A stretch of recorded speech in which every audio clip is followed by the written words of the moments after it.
ତମ କଥା ମୋର ଭାରି ମନେ ପଡୁଛି। ଆଜ୍ଞା ହେଇଥାଅ ତମେ ପଛେ ଯେତେ ବଡ଼ ଧନୀ, ଏ ଦୁନିଆ ଚାହୁ ପଛେ ତୁମ କଥା, ଏ ଦୁନିଆ ଚାଲୁ ପଛେ ତୁମ କଥା ମାନି, ଜୀବନର ସ୍ୱାଦ କେବେ ମିଠା ଲାଗିବନି ଯଦି ମୁଣ୍ଡ ଉପରେ ନାହିଁ ମାର ପଣସ।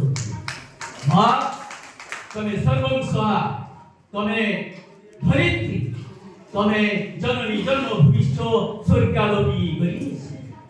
ମା ଠାରୁ ଏ ଦୁନିଆରେ ବାପା ବି କୌଣସି ଗୁଣରେ କମ୍ ନୁହେଁ। ମା ଧରିତ୍ରୀ ହେଲେ ବାପା ଆମର ଆକାଶ।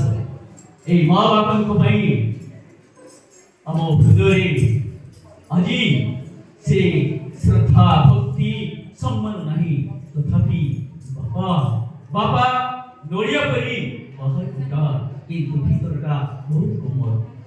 ସମସ୍ତେ କହନ୍ତି ବାପା ଭାରି ନିଷ୍ଠୁର ନା, ଆପଣ ସମୟ ପାଇଲେ ବାପାଙ୍କୁ ଥରେ ଚାବୁରି ଧରନ୍ତୁ, ତାଙ୍କ ଛାତିର ସ୍ପନ୍ଦନରୁ ଆପଣ ମାରିପାରିବେ ବାପା ଆପଣଙ୍କୁ